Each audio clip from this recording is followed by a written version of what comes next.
BlackRock has some very dire predictions for 2023, along with a couple other banks. I'm going to get into that and more, but first, please like and subscribe. Check us down below for our CT Club, where you get our trade alerts, portfolio updates, and you get to see how we are dealing with this bear market and how we are just chilling and relaxing during this bear market without all the stress of the FTX and all that crap. Okay, first, Deutsche Bank, all right? They actually have quite a bright outlook, okay? So they believe that the current market is already priced in current inflation levels. They think inflation will go down to 4.1%. So that's CPI inflation.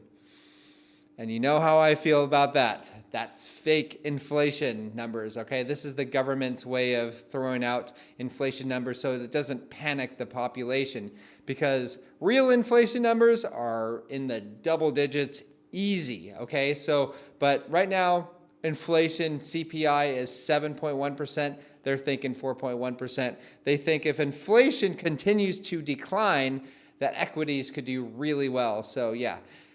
With the $1.7 trillion that just got printed out of thin air, they think inflation's going to go down.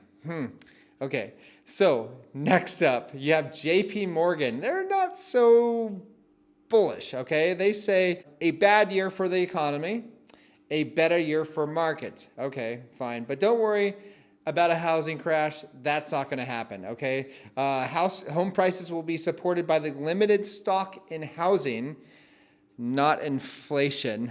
Housing inventories are still less than half what they were back in 2008.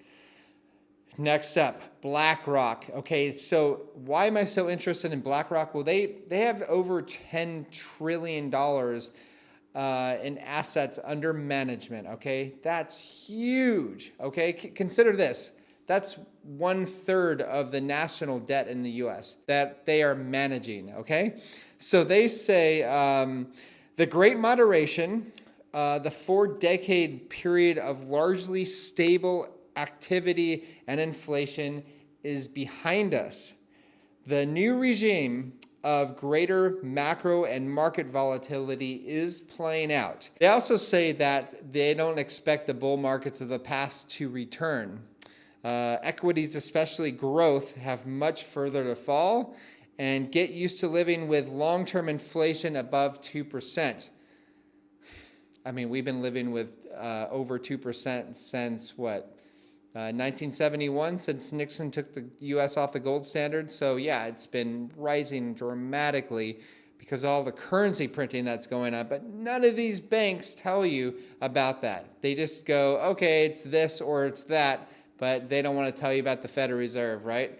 It's kind of interesting. In other news, speaking about printing tons of currency, the Federal Reserve reverse repos have hit an all-time high of $2.554 trillion.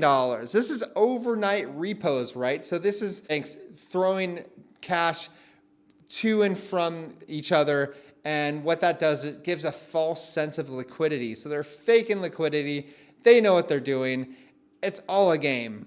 All a game. Nothing's real in this traditional finance.